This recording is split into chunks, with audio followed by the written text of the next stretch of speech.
Good morning, everyone. Welcome to the morning meeting with Groundwork Ohio.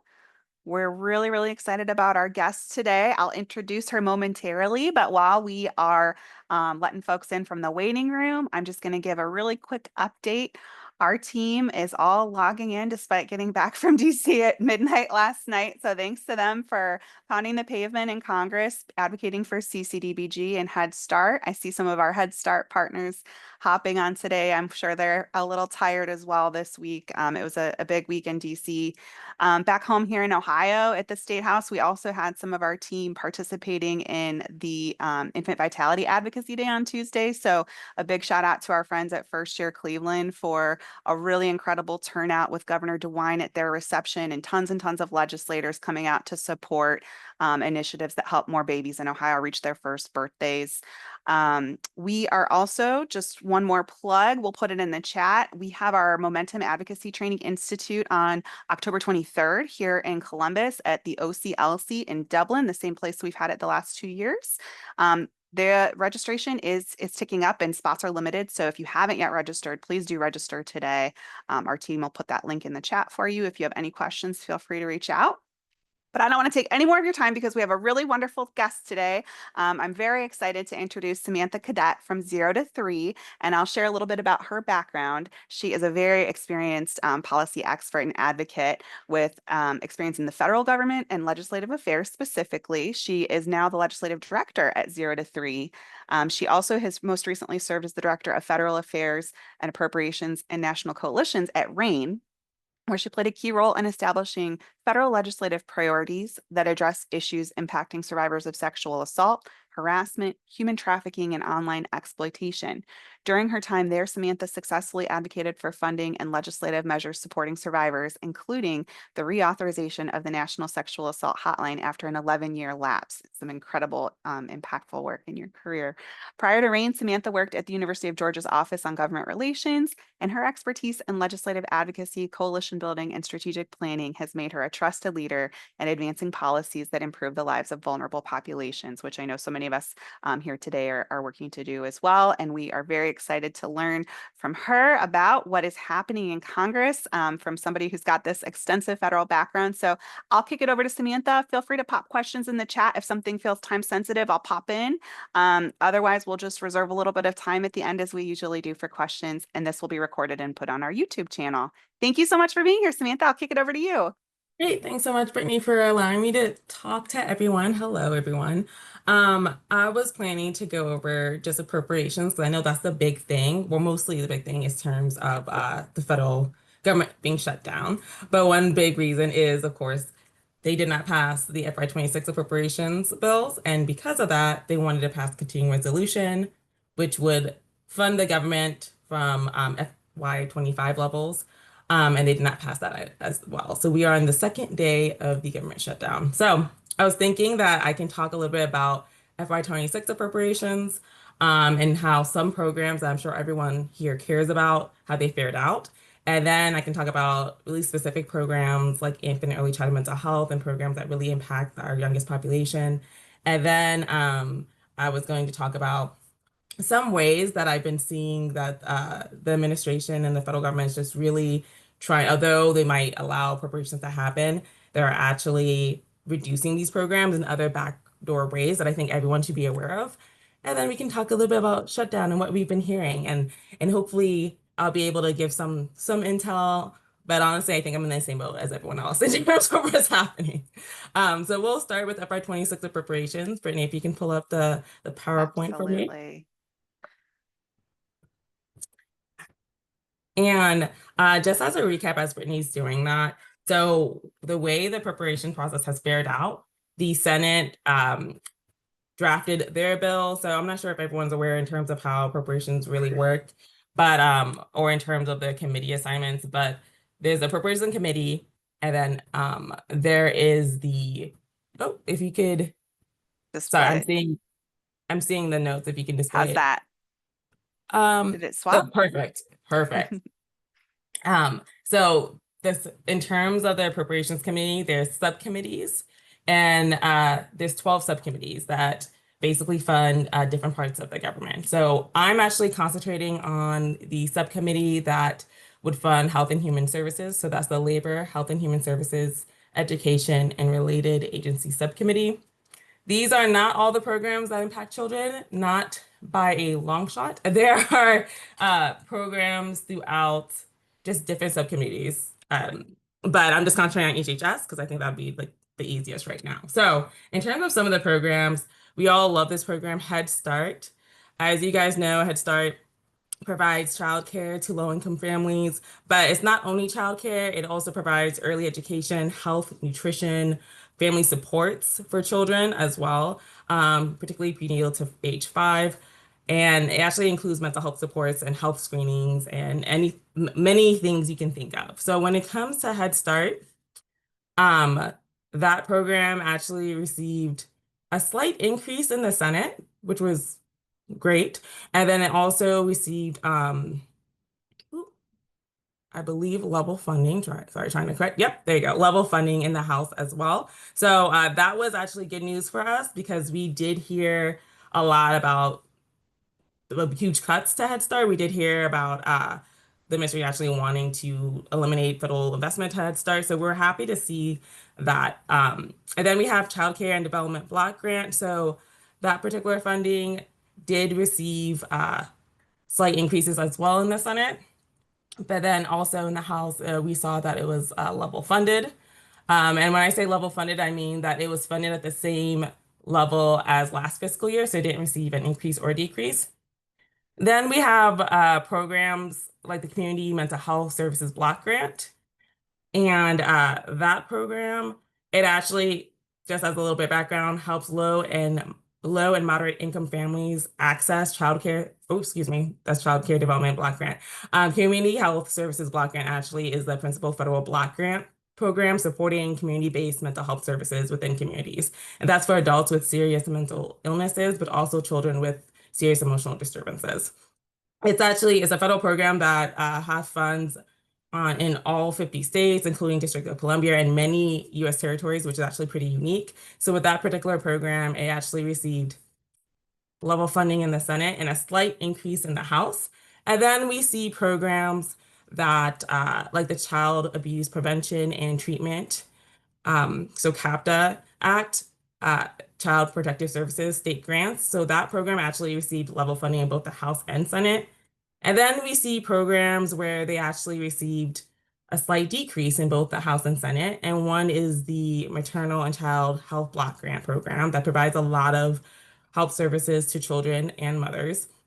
It's a very big pot of funding for this, and unfortunately, it received slight decreases in both. So I say all that because we did see programs that received slight increases in the House versus the Senate, and then vice versa.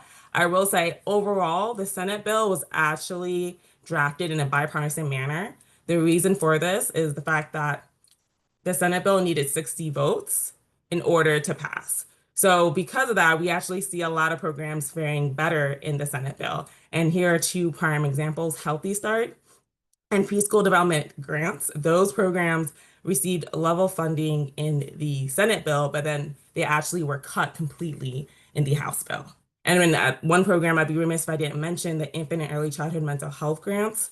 That program actually received level funding in both the House and Senate, but then there's a program called Project Launch, which provides infant and early childhood mental health services, or more so, it provides the systems to allow those services in communities. It was a foundational program for infant and early childhood mental health.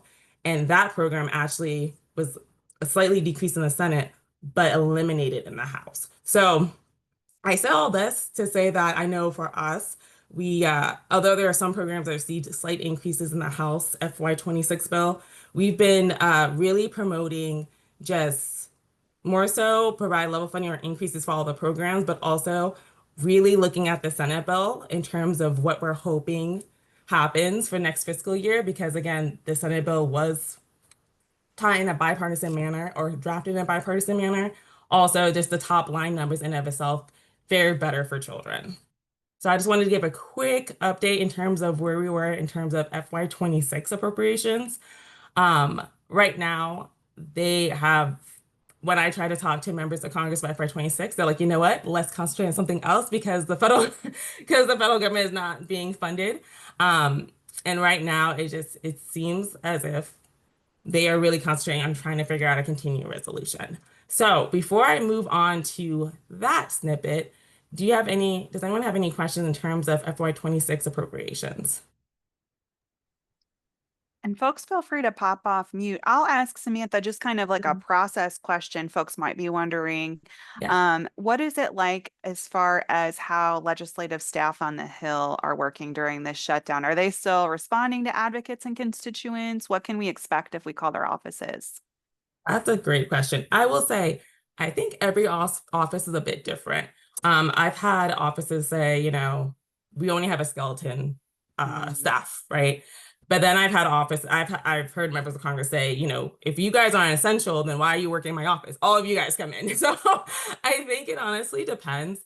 I will say there still has to. I would be surprised if you called an office and no one responded. I think you still will have a response. Maybe not from it might not be for the person you want. But I still I still think you can still call, especially during this time. And that happens during normal times too, right? So Yeah, exactly. thank you. Does anybody else have Cool. questions before we keep going? Okay. I'm Great. sorry, Brittany, Oh, yes, one, please. Good one morning. question, Bob Savage. Do, I don't know how long we expect this process to last, and if we think it's more, obviously, there's a couple different options here. And if we think another continuing resolution is likely next, or do we think there's some kind of finalization here? And I don't know how. I mean, obviously, there's a lot of different legislators in Ohio. Is are does it make any sense to have this group and our friends in the state uh, send joint letters or something in that direction? Oh, I think that's a really great question. So in terms of next steps for the government, they have to pass a continuing resolution. The whole reason they're in this situation was the fact that they couldn't figure out or they couldn't come to an agreement on FY26 appropriations, which is not a surprise. They do this the amount of times I've been working here every year, like they don't make that deadline. With the continuing resolution, I can get a little bit in the nitty-gritty with this. The big problem is basically the Republicans, they proposed a continuing resolution that would fund programs from FY25, well, technically FY24, because we were under a continuing resolution already. So FY24 levels. Um, they did add a couple things in terms of, I know, like increasing security for members when they're back in district, X, Y, and Z. One thing they did not include was extending the ACA tax credits, um, or extending the expiration of it. And I know that has been a sticking point for not only Democrats, but even Republicans as well. The ACA tax credit expiring means that health insurance is going to cost more for those who are already low income and depending on ACA. And I mean, there have been multiple bills from moderate Republicans that they proposed before even conversations with the Sierra happened about extending the tax credits. So I know that's one big thing that the Democrats are holding on to in a sense of like, we need to address this. So, and there are other things as well. They want to reverse a lot of things that the reconciliation process or package had, which was basically a huge cut to Medicaid and a huge cut to nutrition programs. So right now we're at an impasse where Democrats are saying reverse some of the things that you did to Medicaid, but also primarily extend ACA tax credits. And Republicans, especially I believe Thune, he's saying, the appropriation, a CR is not where we should be doing this. So that's really where the rubber is hitting the road right now. And it's really in the Senate in terms of whether or not Democrats are willing to say, yes, we're going to pass the CR without addressing these things, or no, we need to address these things, and then we'll pass the CR. The CR that they're looking at would fund the government up until November 20th, which would give Congress a little bit more time to negotiate FY26 appropriations. you ask me, I don't think that's enough time. I think like when November 20th comes along, we're gonna hit the same problem, and then they're gonna have to probably pass another CR up until next year. Um, but the next steps that the government needs to take is passing a CR, because they're nowhere near figuring out FY26, unfortunately. Oh, and I know you asked, what can you guys do during this time? I think it really depends. I think I know for 0 to 3, and I can link our statement. We are nonpartisan, so I know like for us, we weren't uh all we our message was, hey, work in a bipartisan manner to fund the government. That's our biggest message. We didn't want to say do a we didn't. It's not our place to say do a shutdown, don't do a shutdown X, Y, and Z. Our place is talking about what a shutdown means for babies and encouraging Congress to work in a bipartisan manner. I think this all is all strategy in terms of a shutdown. I think your place as advocates could be promoting a bipartisan or promoting Congress to work in a bipartisan manner. I think also during this time, I know a lot of people are concentrating on a CR and a shutdown, but I think always talking about your programs you care about. Like I said, the House, I think the Senate and the House bill are they do have cuts to programs pertaining to children. So I think like, pushing back on those cuts and always asking for increased funding, if not at least level funding for these programs, is always essential as well. So always reminding members of Congress that, hey, these programs are really important to babies.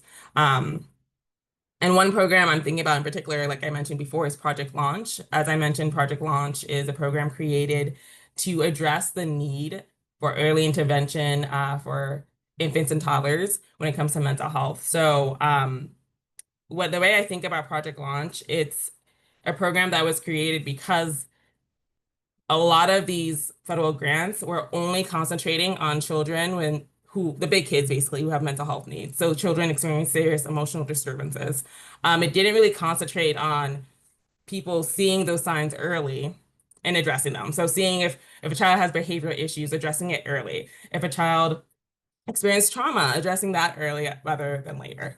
So unfortunately, Project Launch has been slated for elimination in the House bill, and that is actually not an anomaly. We've seen that in other years as well. So even I know for us in our advocacy, we really promoting that, along with really bringing to light some of the ways we've seen the administration try to cut certain programs, um, but not use the appropriations process to do so. And I can go into that as well. But before I do, Bob, did I answer your question? Yes, thank you. It was great information, and probably a tiny bit of that question, which does not need to be responded to, is probably a question from Groundwork Ohio. But I'll let all of you on the call and Lynn Ann. No, and I'll just chime in really briefly too that our team just put our action alert in the chat right now. So that's a great way that we can show power. If you just put your address in of your organization or of your residence, that'll go straight to your congressional rep and your senator, asking them to take action now on funding a lot of these programs.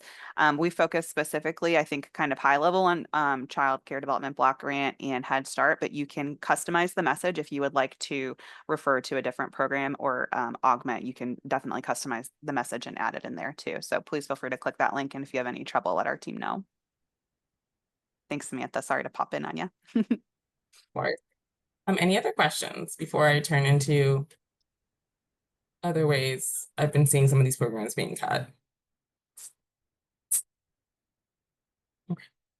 If not, I know we've all heard of the rescissions process. I won't go too much into it because I haven't seen, I know it's a fear, and I think that's something we're taking very seriously. I haven't seen necessary proposed packages that would impact programs that we're advocating for in terms of children. But I think that's always something to remember that we've been seeing after these funds are appropriated that the administration has been coming in and asking Congress to basically take away some of these appropriated funds. So I think that's something that we will always be mindful of. As like we're seeing more of these packages come through. Other ways, though, that we've been seeing these programs, the services of these programs and freezes. So we saw this a lot with Head Start as well when it came to programs that their funds were actually being withheld, or their funds were given at on a slower basis. So I know for Head Start at one point between January 20th to April 15th, the amount of money they received was $934 million less than what they received last year during that time frame. So we saw when we see things like that, I know for Head Start at one point they had to close, some Head Start had to close doors. Some of them, we heard Head Starts in Washington State closing doors for 4 days. That, of course, as you can imagine, caused a plethora of different problems. Families had to find private care, or they had to miss work. Childcare workers, I always say these workers are one of the least paid workers. They receive about $32,000 a year, and some of them had to find other jobs because they couldn't miss 4 days of work. So we saw things in that nature. We saw, I know for Head Start, the regional offices closed down. So they had, I believe, 5 regional offices closed down. These regional offices were offices that provided support in programs like Boston, New York, programs in California. That caused such a delay and disturbance in terms of grant applications being processed. And one particular one that I think is not always in the news that I wanted to mention is, again, infant and early childhood mental health. Their training and technical assistance center was closed down, and that happened earlier this month. So when it comes to infant and early childhood mental health, that is a niche area in terms of mental health. And a lot of these professionals, they need uh, they need resources and support in order to properly and effectively give these services to their communities.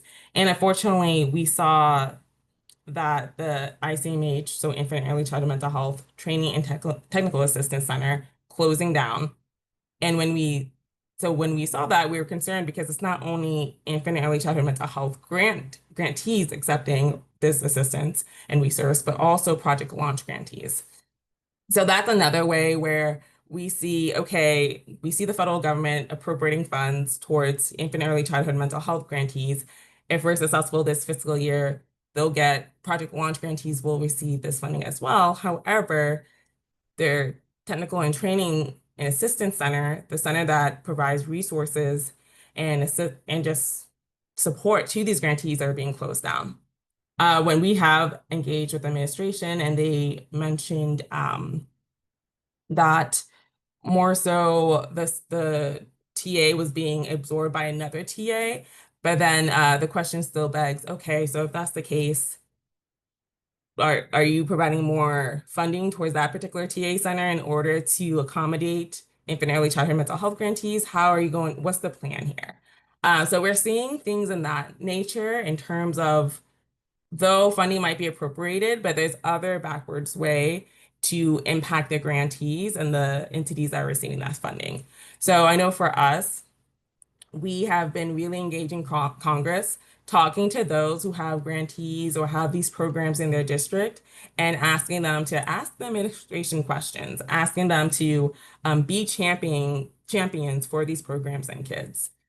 So that's what I wanted to mention as well as I'm in front of amazing advocates. I would love to work together on all these issues. Yeah, I'll take any questions. Thank you, Samantha. We really, really appreciate your guidance from on the ground. I think I might have heard somebody pop off mute, and I know we do have our Head Start friends on the line who are with us in DC this week too, if they have anything to add, or if my team has anything to add after meeting with the Ohio congressional delegation, any other nuggets that you might want to share, feel free to pop off. I see. The Chicago regional office was one of the ones that was shuttered on April 1st. And they were over. Really, I'm sorry, I'm having difficulty hearing you. I'm so sorry. Is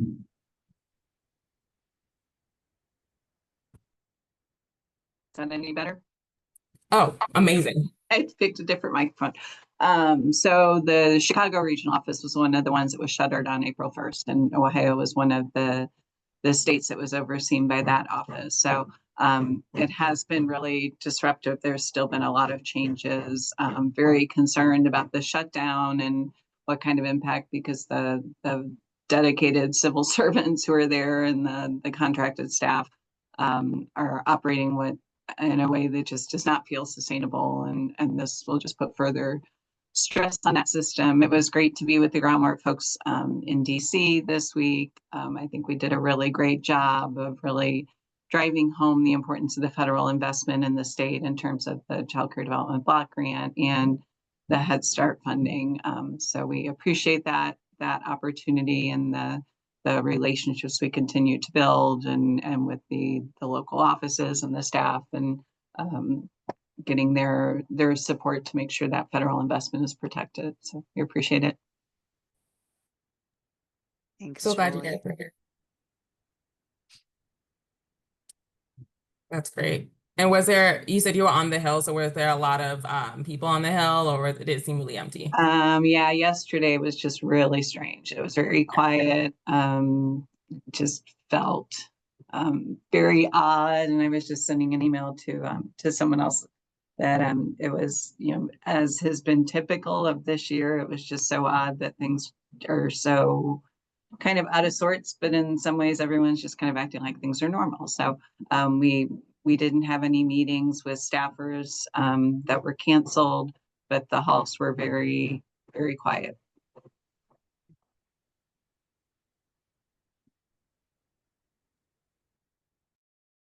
I'll just pop in real quick too and echo Julie's sentiments. It was really a pleasure to be in DC with you all. And I'll say too that although it was a unique and interesting time to be there, I would say that the offices that I met with were receptive to and could relate to the challenges that we were describing around access to high quality and affordable childcare and the needs of Head Start programs. We heard a lot of either personal stories of folks that are sort of navigating those challenges now as they're looking to expand their families, or they have a close loved one that has experienced these challenges. So it led to some really productive and meaningful conversations in the moment. And we have some follow-ups to do to stay in touch with those offices. But yes, it was yesterday, the halls were certainly quiet. It was an interesting time to be there for sure.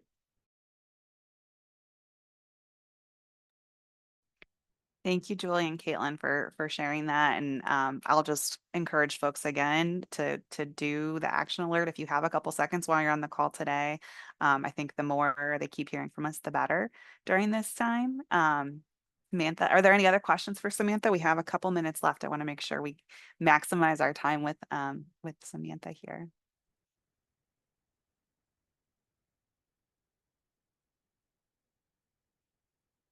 Wonderful. Well, if there are any, other nuggets that come out as folks are having meetings, that we're all in this together trying to navigate these murky waters, and support programming that is critically impactful for young children and families. So please feel free to reach out to our team anytime. 0 to 3 is an incredible resource that we look to regularly for federal updates. So Samantha, we appreciate your leadership and you spending time with us this morning amidst such a chaotic week in DC. Of course, thank you so much for having me. Thank you and good luck. And we'll post this recording online. I have the slide that Samantha sent over that we've got pulled up, so we'll send that out in our follow-up too. Thanks, everyone. Have a wonderful week. Take care. Bye. Thank you.